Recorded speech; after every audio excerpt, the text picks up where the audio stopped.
Apa kabarnya Bapak Ibu? Sehat. Sehat, alhamdulillah.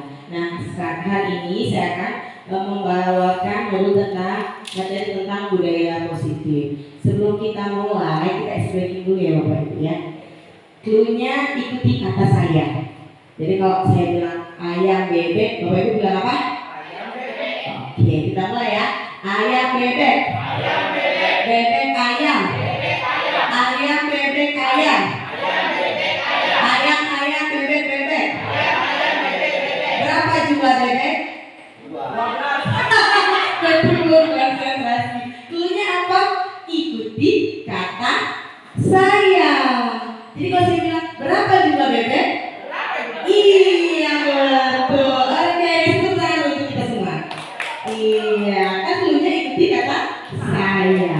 Baik, pada hari ini saya akan menyampaikan materi tentang budaya positif. Nah, apa ya budaya positif ini? Ya Bapak Ibu ya, nggak usah perkenalan diri lagi ya, udah kenal semua kan? Ya, baik. Nah, konsep inti dari budaya positif itu yaitu yang pertama perubahan paradigma mengajar. Ya, perubahan paradigma kita mengajar. Yang keduanya disiplin positif. Yang ketiganya nilai-nilai kebajikan. Yang keempatnya kebutuhan dasar manusia. Kelima motivasi perilaku manusia. Keenam posisi kontrol guru. Ketujuh keyakinan kelas. Dan kedelapan segitiga restitusi. Ya. Nah, pembelajaran dengan paradigma baru. Ya Bapak Ibu. Nah, di sini ada profil pelajar Pancasila. Ya, nah pembelajaran dengan paradigma baru itu merupakan pembelajaran yang dirancang berdasarkan prinsip pembelajaran berdiferensiasi, sehingga para peserta didik belajar sesuai kebutuhannya berdasarkan tahap perkembangan sesuai teori psikologi modern untuk mewujudkan profil pelajar Pancasila. Kalau kata Ki Hajar Dewantara itu, kita guru fungsinya adalah menuntun. Ya, belajar harus berpihak kepada murid.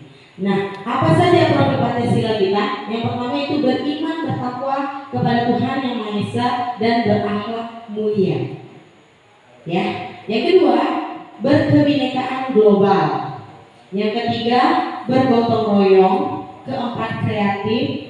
Kelima bernalar kritis dan keenam adalah mandiri. Itu adalah profil pelajar Pancasila.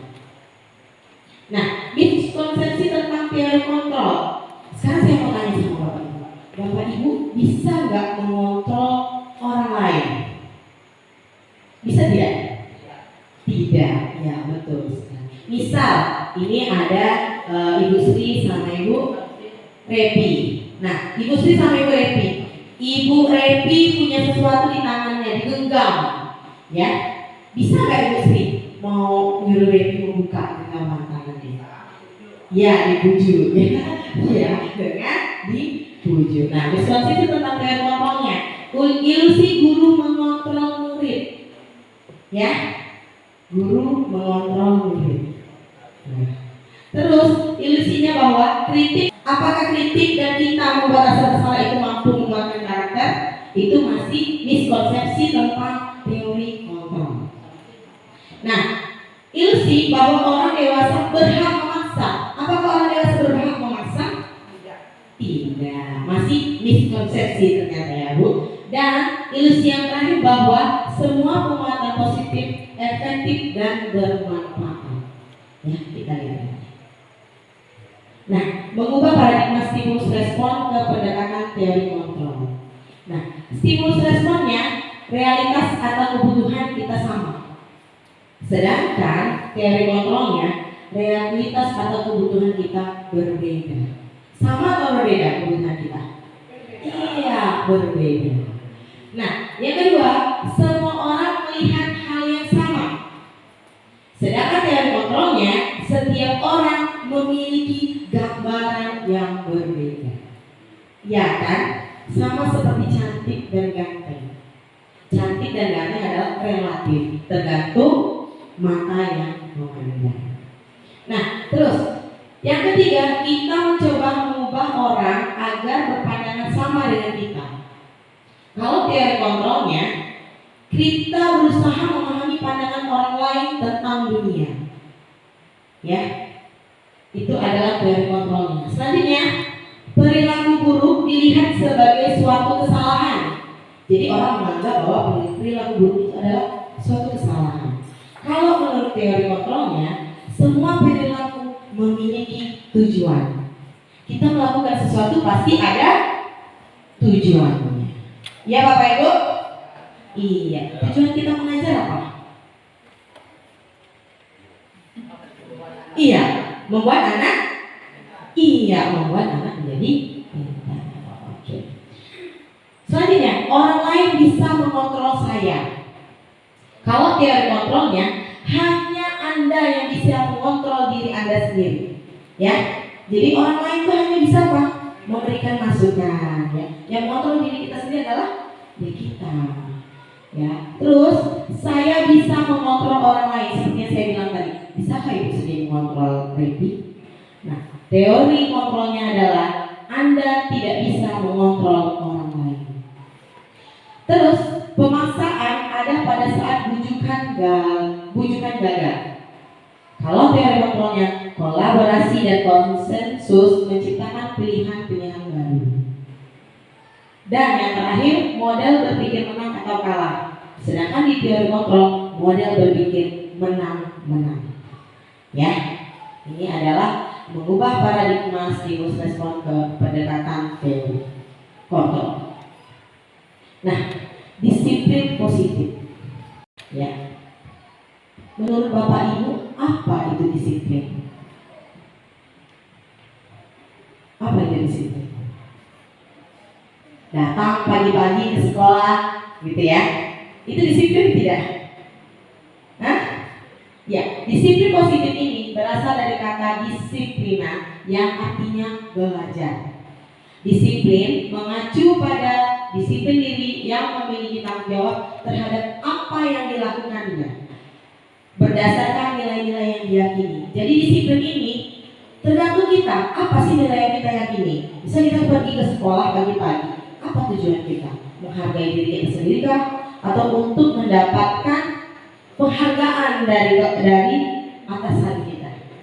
Ya, jadi disiplin itu sendiri adalah disiplin diri yang memiliki tanggung jawab terhadap apa yang dilakukan berdasarkan nilai-nilai yang diyakini.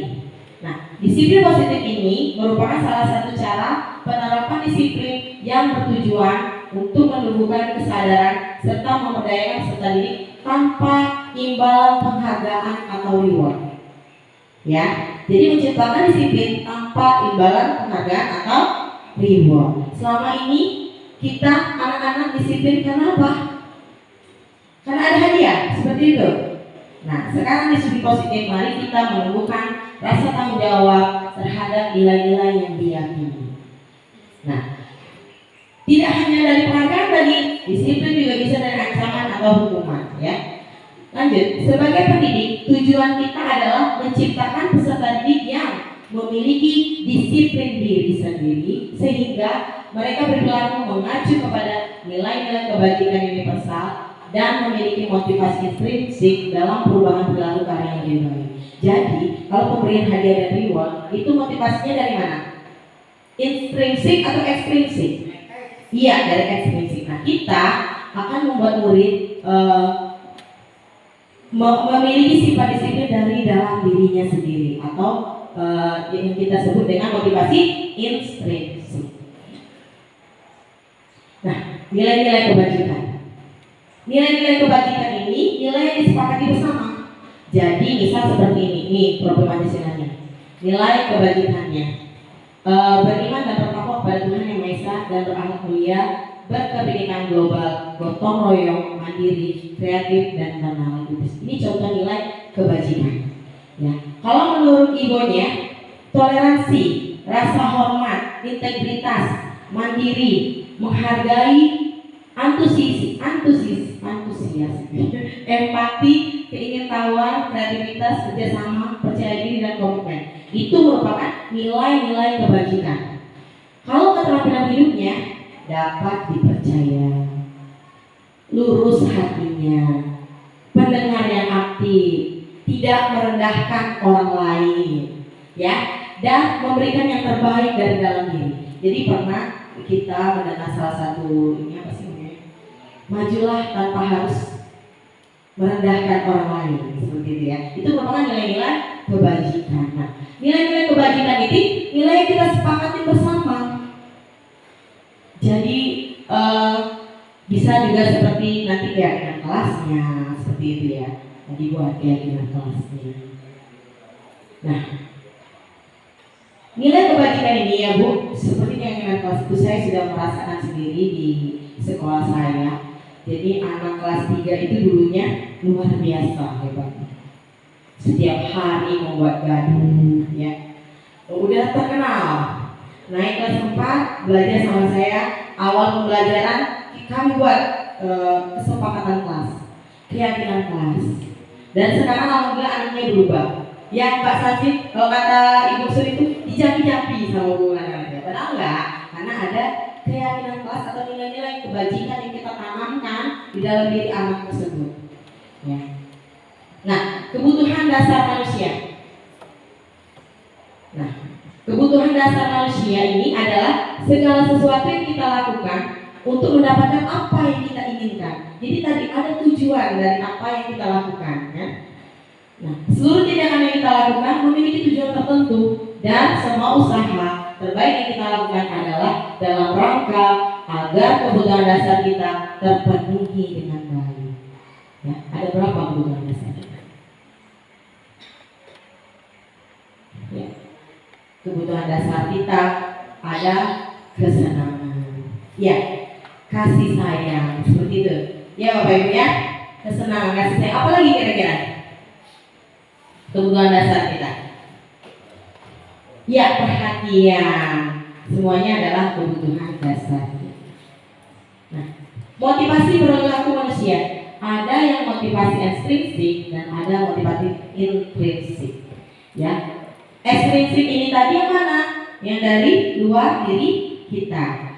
Contohnya untuk menghindari ketidaknyamanan atau hukuman. Kita datang pagi-pagi tadi supaya tidak kena hukum, gitu ya. Kalau motivasinya adalah ekstrinsik. Tapi kalau motivasinya intrinsik, untuk menjadi orang yang mereka inginkan dan menghargai diri sendiri dan nilai-nilai yang mereka percaya. Datang pagi-pagi tadi ke sekolah, kita menghargai diri kita sendiri. Yang itu adalah motivasi intrinsik dari dalam diri kita. Kalau ekstrinsik itu tadi untuk mendapatkan imbalan atau penghargaan dari orang lain. Datang pagi-pagi supaya dapat hadiah, supaya dapat bintang. Seperti itu ya, Bapak Ibu ya. Baik. Nah, ini dia hukuman, konsekuensi, dan restitusi. Kalau dia berupa hukuman, dia tidak terencana atau tiba-tiba.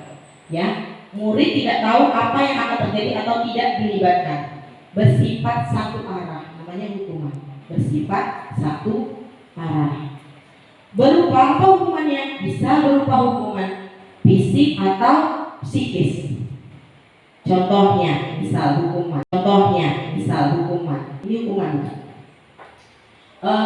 Siswanya tidak memakai sepatu hitam pada hari itu.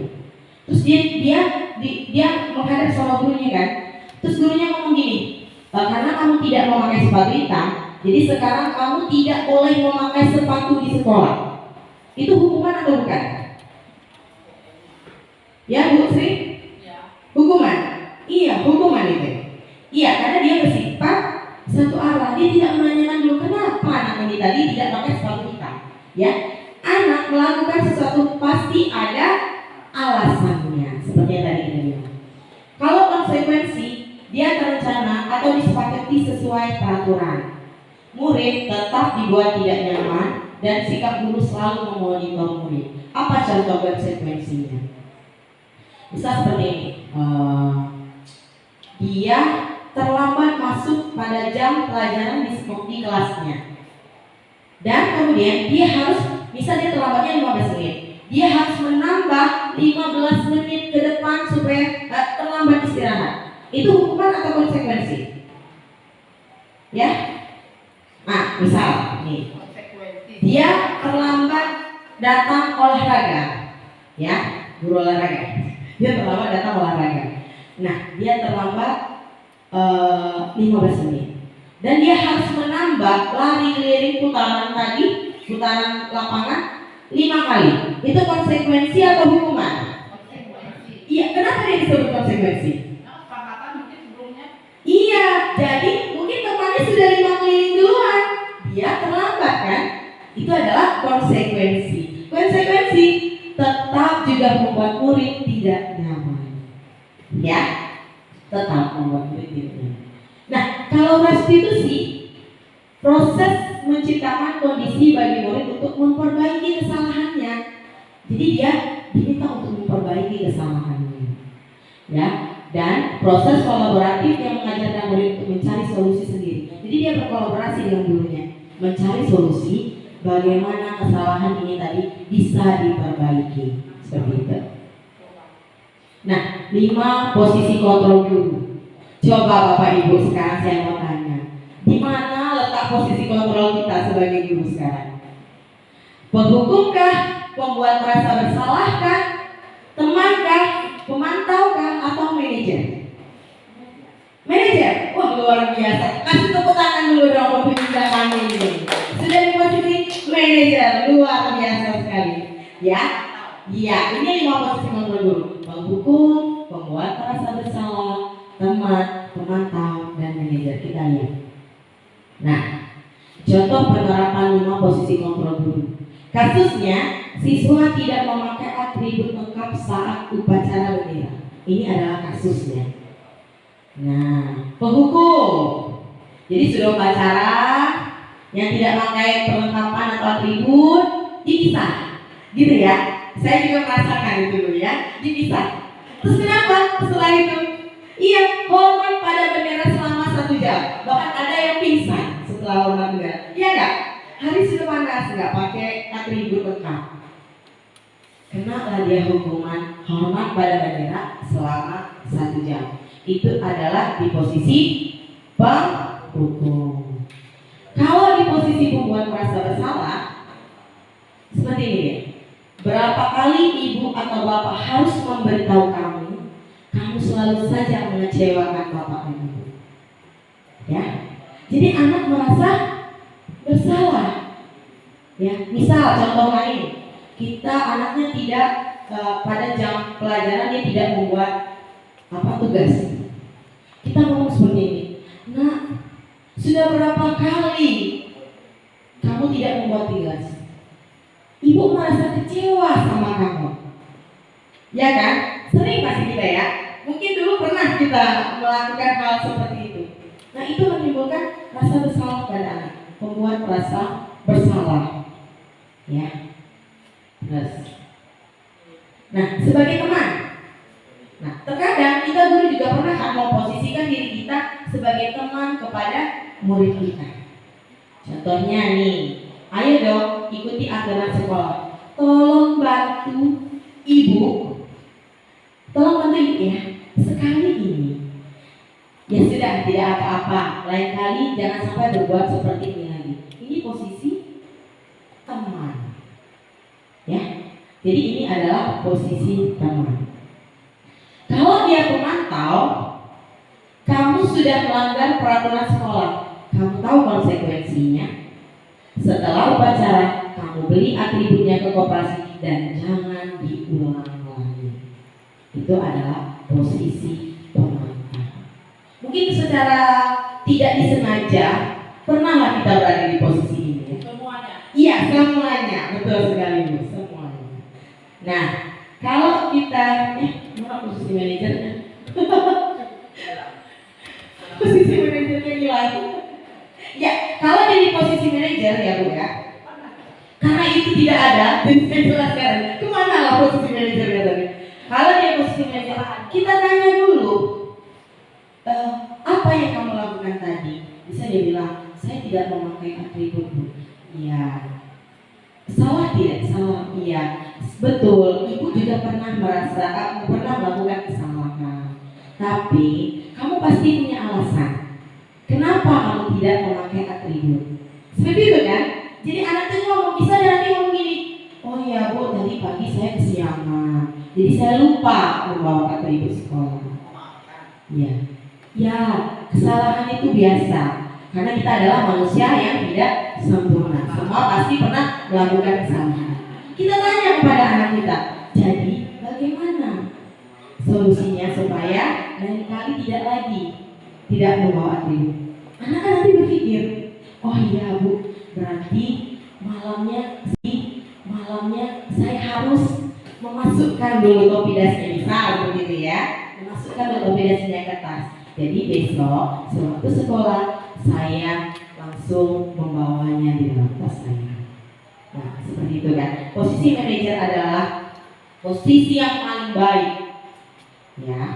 Tapi di dalam itu kita tidak harus langsung menjadi manajer. Ada kalanya kita menjadi teman, iya kan? Ada kalanya kita menjadi pemantau. Jadi kita kurang-kurangilah hukumnya. Ya, setelah ini kita mencoba untuk menjadi manajer. Ya, seperti itu. Baik. Nah, sekarang saya mau tanya. Kalau kata-katanya seperti ini, posisi kontrol apakah aku? Saya kecewa sekali dengan kamu. Iya, merasa bersalah. Betul. Kan tadi ada merasa bersalah. Ibu kecewa sekali sama kamu. Ya, lanjut ya. Nah, posisi kontrol apakah aku? Kamu tidak pernah benar melakukannya. Jadi yang dilakukannya itu tidak benar-benar. Iya, salah terus ya Bu ya, salah terus. Ya, gitu. Hah? Posisi apakah ini? Merasa bersalah. Lanjut. Apa rencanamu untuk menyelesaikan masalah ini? Manajer, betul sekali. Tadi kita sudah bilang ya, apa solusi apa rencanamu untuk menyelesaikan masalah ini? Ya, jadi tawarkan kepada siswa kita apa yang harus dia lakukan. Nanti kan dia berpikir, oh iya ya, saatnya saya seperti ini. Posisi kontrol apakah aku? Ayolah, lakukan demi ibunya. Teman, udah tepuk tangan dong. Udah kita semua teman saya ini luar biasa ya, teman. Oke, lanjut. Tadi kita bahas hadiah efektif kan? Oke, kamu tidak pernah mendapat nilai jika tidak mengerjakan tugas. Hukuman atau konsekuensi? Konsekuensi. Hah? Hukuman atau konsekuensi? Pak Rodi? Hukuman.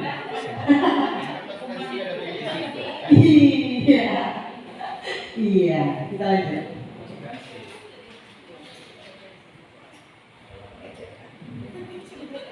Kok cepatnya nih? Oke. Nah nih, keyakinan kelas. Mengapa keyakinan kelas? Mengapa bukan peraturan kelas? Ya, mengapa keyakinan kelas? Mengapa bukan peraturan kelas? Nah, balik lagi. Kok balik ke sini? Nah, ya, kalau dia peraturan, sifatnya apa? Memaksa, mengikat. Ya. Kalau keyakinan, iya, jadi dia dari dalam diri dia sendiri, seperti itu kan? Iya, kesepakatan, keyakinan kelas, pembentukan keyakinan kelas. Tadi saya cerita di awal, ada siswa yang betul-betul nakal, tapi setelah dibuat keyakinan kelasnya dari awal, kesepakatan kelasnya dari awal, sekarang dia benar-benar berubah. Ya, betul-betul berubah. Saya aja merasakan. Dulu waktu dia kelas 3, oh ya Allah, luar biasa.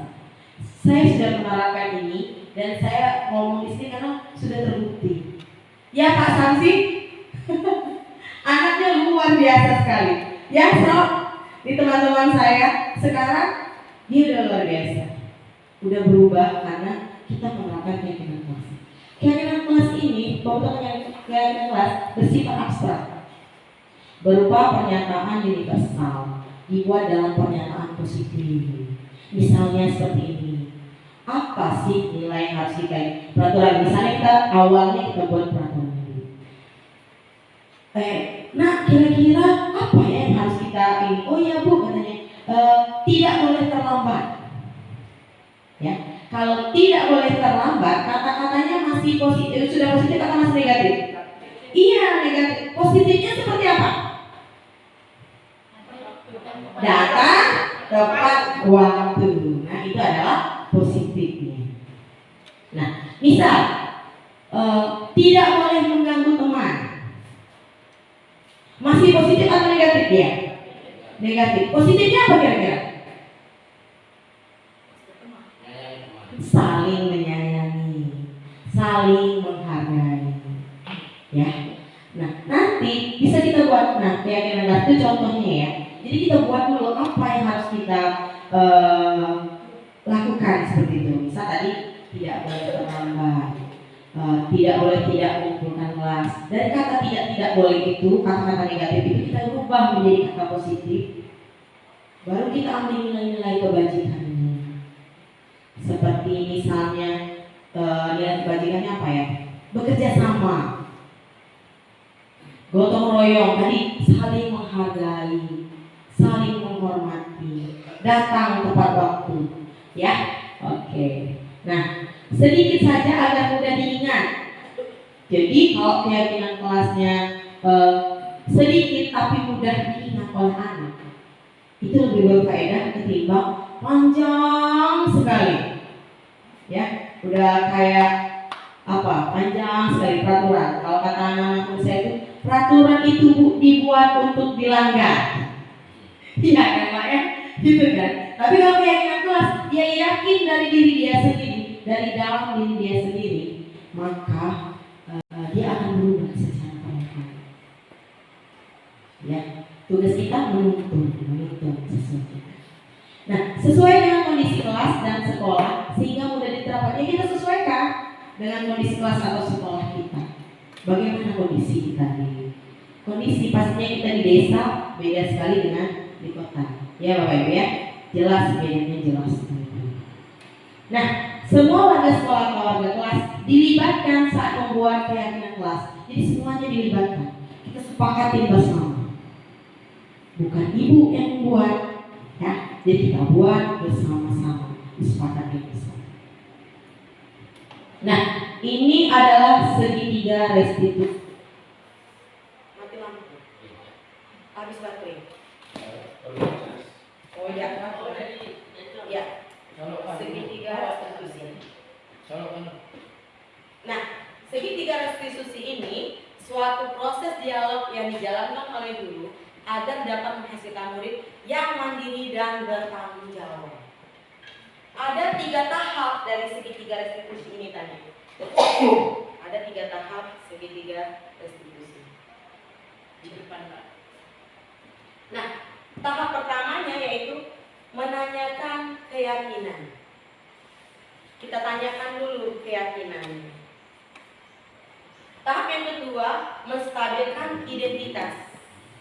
Dan tahap yang ketiga adalah validasi tindakan yang salah. Nah, ini adalah segitiga restitusi. Kita lanjut aja ya sambil Pak menyelesaikan ini. Oke, terima kasih Pak R. Oke, nah ini dia yang menstabilkan identitas. Ya, berdasarkan prinsip membuat kesalahan adalah bagian dari proses pembelajaran. Nih dia, menstabilkan identitas dari siswa kita. Berbuat salah itu wajar. Seperti tadi ya, berbuat salah itu wajar. Tidak ada manusia yang sempurna. Ibu juga pernah melakukan itu. Ibu tidak mau mencari siapa yang salah, tapi ibu ingin mencari solusi dari permasalahan ini. Ini kata-kata dari menstabilkan identitas. Ya. Terus ada juga katanya, kamu berhak merasa bersalah. Ya. Ini adalah menstabilkan identitas dari siswa kita. Kalau validasi tindakan yang salah, kenapa dia kabur? Karena dia tidak terang. Iya, iya, karena buram. Validasi tindakan yang salah, kenapa dia kabur ini?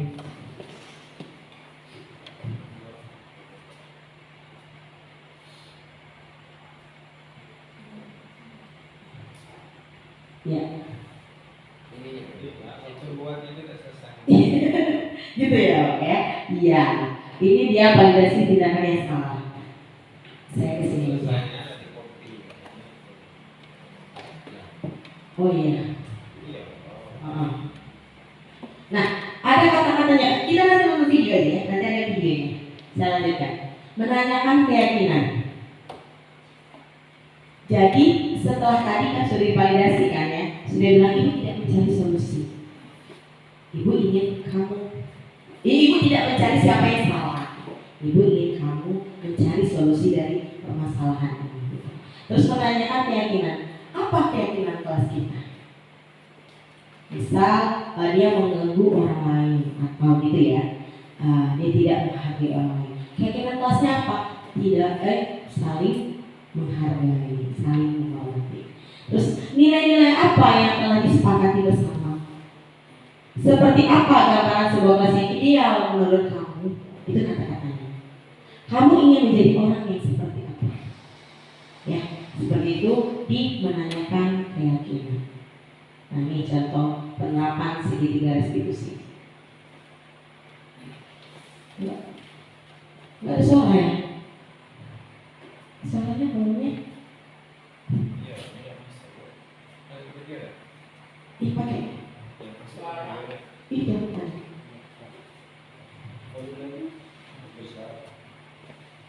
Volume dari laptopnya. Iya, volume dari laptopnya. Ini contoh penerapan segitiga restitusi yang sudah saya laksanakan di sekolah saya.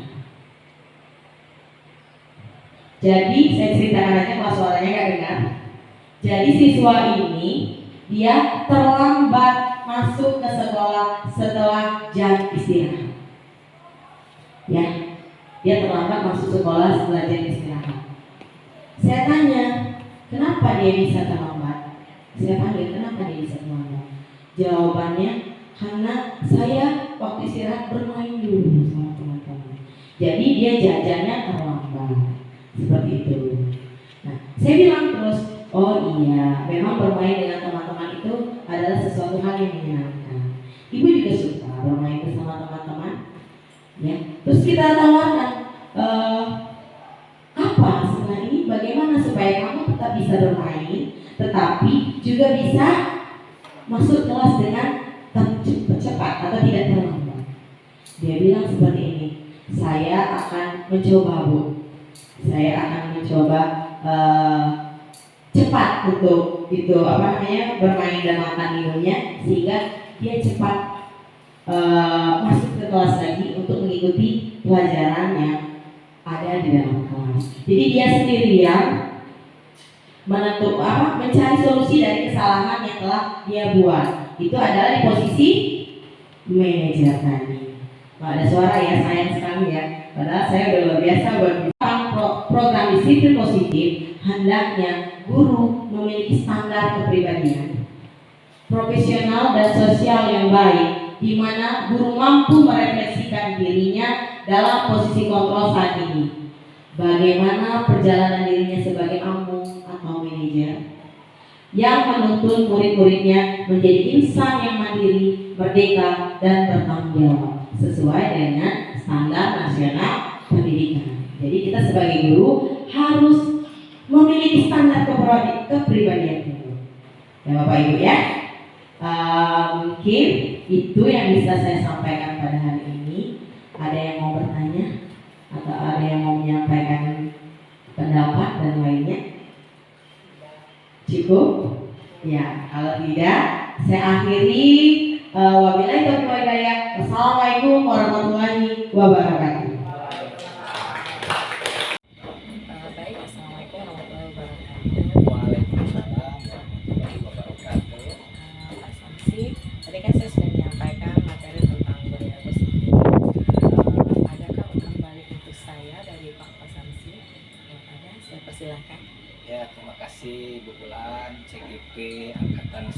dari SD Negeri 60 Bengkulu Tengah. Iya.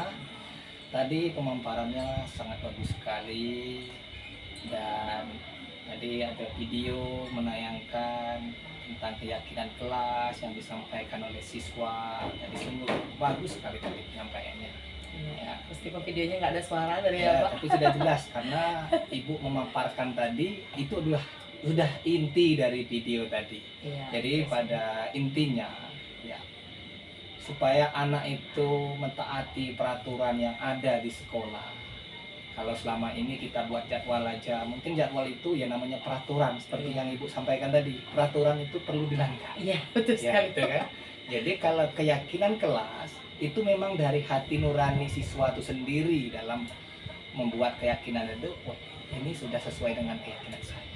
Jadi kegiatan apapun, aturan apapun yang di kelas yang sudah Ibu terapkan berdasarkan memang kemauan mereka. Iya, betul. Bapak lihat sendiri ya Pak, saya Iya. sudah menerapkan di kelas saya dan alhamdulillah siswanya betul-betul meyakini di dalam hatinya sehingga dia berubah dengan sendirinya tanpa harus kita mau marah-marahin dan segala macam. Iya, betul sekali. Saya merasakan sendiri dari dampak dari keyakinan kelas yang Ibu sudah terapkan. Memang selama ini saya perhatikan di kelas 3, bahkan wali kelasnya pun juga mengakui bahwa kenakalan siswanya itu luar biasa. Jangan sampai Ibu kepala sekolah juga sempat menanyakan, jangan ditinggal kelas 3 itu. Kalau ditinggal ribut langsung. Tapi setelah dia kelas 4 dan Ibu menerapkan keyakinan kelas, akhirnya mereka menurut. Bahkan teman-teman yang lain pun juga merasakan dampaknya itu dengan diterapkan keyakinan kelas. Dan tadi juga saya menyimak dengan seksama tentang peran sebagai guru itu, ada sebagai manajer, ada sebagai teman sejawat, kemudian ada juga sebagai apa tadi, beberapa pemantau. Nah, ini adalah peran kita sebagai guru, bagaimana melakukan pendekatan siswa itu agar mereka apa ya, menjadi dirinya sendiri ya, dengan adanya pengontrolan tadi ya. Dengan kontrolnya tadi mereka, oh, anak ini tidak bisa dengan sistem penghukum. Iya, betul. Nah, Betul. anak ini bisanya dengan sebagai teman. Iya, jadi tidak harus langsung ke manajer gitu Ke ya, Pak, manajer, ya? Bapak berarti iya. menangkap hal Iya, itu juga ya, betul, Pak? betul, Iya, iya. betul. Kalau langsung ke manajer berarti peran kita belum ini Ya, betul. sebagai siswa, sebagai pendidik. Luar biasa Ibu pemaparannya tadi, mengenal lah dengan rekan-rekan yang perhatikan tadi juga Ibu menerangkan secara mendetail. Mereka menangkap, bahkan mereka juga akan menerapkan di sekolahnya. Itu Mbak Balita. Ya. Ya, terima kasih banyak ya Pak ya. Ya, sama-sama. Semoga nanti saya bisa memperbaiki diri saya lebih baik lagi ke depannya, karena memang banyak sekali hal-hal positif yang saya dapat setelah saya mempelajari modul ini. Iya, selamat berjuang untuk menyelesaikan CGP ini, Bu. Karena CGP ini program dari pemerintah untuk kita sampaikan kepada siswa bahwa pendidikan ini adalah berpihak kepada murid. Terima kasih banyak ya Pak Ya, ya. sama-sama. Assalamualaikum warahmatullahi wabarakatuh. Waalaikumsalam warahmatullahi wabarakatuh.